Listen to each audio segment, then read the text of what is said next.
Fearless, heroic, authentic, iconic, the greatest of all time. Let's be honest, we all want to feel confident before we take the leap, before we speak up, before we try something new, before we take that first step.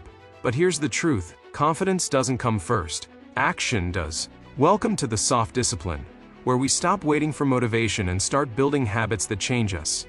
If that sounds like your kind of growth, hit subscribe right now, we're just getting started. Chapter 1. You don't need to feel ready. Most people wait for the perfect moment, that magical day when the fear disappears, when they feel 100% ready, energized, and brave. But that moment? It rarely ever comes. Waiting to feel ready is like standing at the edge of a pool hoping the water will feel warmer before you jump in. The truth is, you only adjust after you dive. Confidence works the same way. You only get it after you've taken the step, after you've shown yourself, hey, I can do hard things. So don't wait for courage to arrive. Start with what you have, even if it's shaky hands and a pounding heart. Chapter 2. Stop overthinking it. Your brain will come up with 1,000 reasons not to act. It'll remind you of every past mistake, every time you stumbled, every what if that could go wrong. Overthinking creates fear loops. It convinces you to do nothing, just to stay safe. But here's what builds real confidence: doing the thing while you're scared. Not waiting to feel strong, but becoming strong through action. Start with small promises. I'll write for 10 minutes. I'll go for a 5-minute walk. I'll speak up once in the meeting. When you follow through, your brain starts to believe you. That belief becomes the foundation for long-term confidence. It's not about tricking yourself with hype. It's about building trust with yourself through action. Chapter 3. Track the truth, not the feelings. Feelings are noisy. They're unpredictable. One bad night of sleep or a small setback can make you feel like you're failing. But numbers, they're steady. They tell the truth. When you're building habits, don't rely on how you feel. Track your progress. Write it down. Check it off. Use a habit tracker or a journal.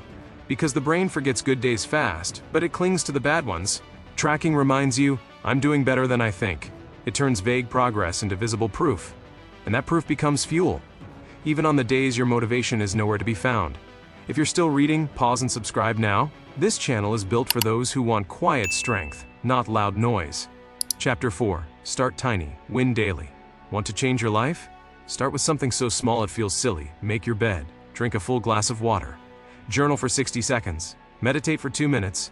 We often ignore small actions because they don't feel like much, but they're the foundation of discipline.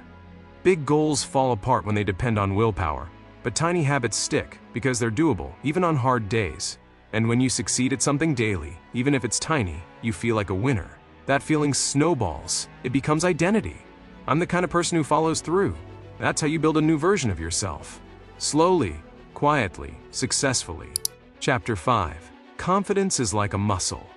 Think about physical strength. You don't get stronger by watching others lift weights. You get stronger by showing up and lifting your own, again and again. Same goes for confidence. You don't wake up with it. You earn it by showing up scared and doing it anyway. Every time you face discomfort, you're training that muscle. Every time you don't quit, you're reinforcing the mindset. It doesn't have to be dramatic. It can be quiet and steady.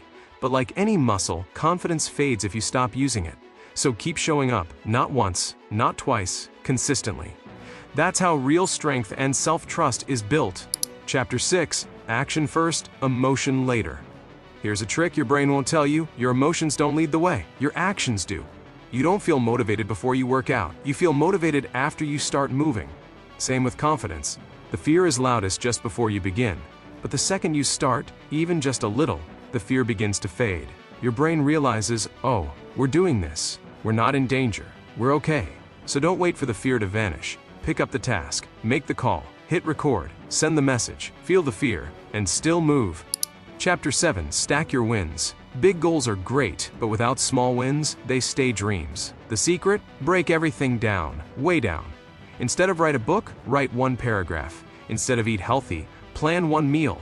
Keep score of your tiny wins, because those are the ones that build belief. You don't change your life overnight. You change your life by stacking small wins one on top of another until momentum takes over, and when you do fall off track, because everyone does, those wins remind you, I've done it before, I can do it again.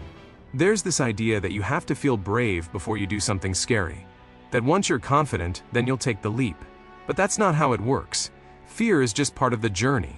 But when you take it with you, when you act anyway, You stop letting fear run your life. You don't need the full plan, just the next tiny step.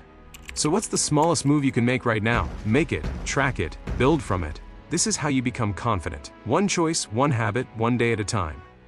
If you want help with that, a space where we grow through quiet consistency, not loud motivation, hit subscribe to The Soft Discipline. Let's grow, step by step, together.